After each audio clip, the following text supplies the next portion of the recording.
The Sunni traditions on the subject of the Mahdi. Dr. Fahimi. Mr. Hoshyar. Our friends know it, but let me tell you that I follow the Sunni school of thought. Hence, the positive evaluation that you have of the Shi'i hadith reports, I do not share. In all likelihood, extremist Shi'as, for whatever reasons, after having accepted the narratives about the Mahdiism, must have fabricated traditions in support of their views and ascribed them to the Prophet.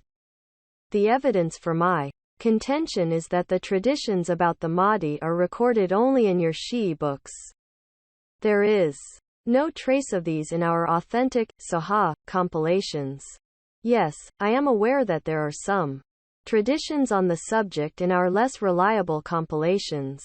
Mr. Hoshyar. In spite of the most unfavorable conditions under the Umayyads and the Abbasids, whose politics and oppressive governments did not allow the discussion or the spread of hadith about wilayat and imamate, and the al-bayt are there being recorded in the books of the hadith, your compilations of hadith are not completely void of any traditions on the subject of the Mahdi.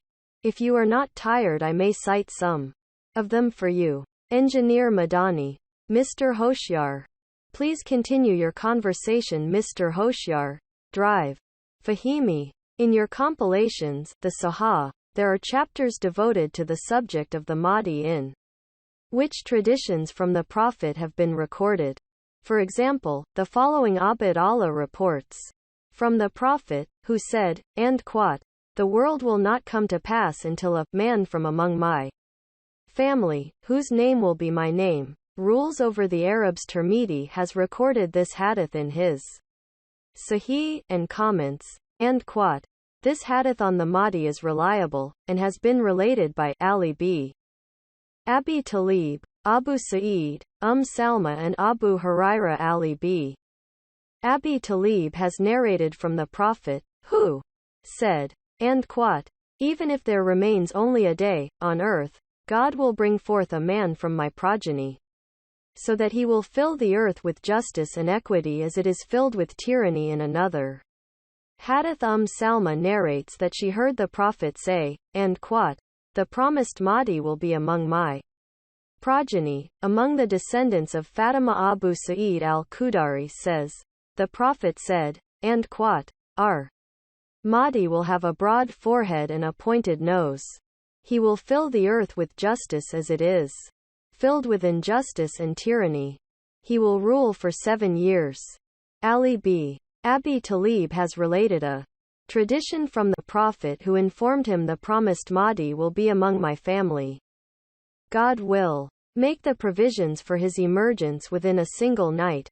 Abu Sa'id al-Khudri has related a tradition from the Prophet, who declared the earth will be filled with injustice and corruption. At that time, a man from among my progeny will rise and will rule for 7 or 9 years and will fill the earth with justice and equity. Greater detail is provided in another hadith reported by Abu Sa'id al-Khudri. In this tradition, the Prophet said, "Severe calamity from the direction of their ruler will befall my people during the last days. It will be a calamity which, in severity, shall be unprecedented. It will be so violent that the earth with injustice and corruption will shrivel for its inhabitants. The believers will not find refuge from oppression. At that time God will send a man from my family to fill the earth with justice and equity, just as it is filled with injustice and tyranny. The dwellers of the heavens and the earth will be pleased with him. The earth will bring forth all that grows for him, and the heavens will pour down rains in abundance. He will live among the people for 7 or 9 years. From all the good that God will bestow on the inhabitants of the earth, the dead will wish to come to life again." There are numerous traditions that convey these meanings in your books. I believe we have cited enough reports to make our point. Content sources. Number 1. Hasan, Sabbagh Muhammad, al-Mahdiyya fi al-Islam, Cairo, 1373, page 69. Ibn Khaldun, al-Muqaddima, Cairo edition, page 311. Number 2. Sahih, volume 9, page 74. Also, see Shaykh Sulayman, Yanabi al-Mawadda, 1308 edition, volume 2, page 180, Muhammad b. Yusuf. al-Shafi al-Bayan fi akhbar sahib al-zaman, Najaf edition, page 57, and other Sunni sources. Number 3. Abu Dawud, Sahih, volume 5 207. See also all the sources mentioned in Note S. 2. In addition see Shablanji, Nur al-Absar, page 156, Ibn Hajar, al-Sawa'iq al-muharriqah, page 161. Ibn Sabbagh, Fusul al-muhimma, page 275, al-Saban, Asaf al-raghibin. Number 4. Abu Dawud, Sahih. Volume 2, page 207. Ibn Majah, Sahih, Volume 2, page 519, and the sources mentioned in Note S3. Number 5.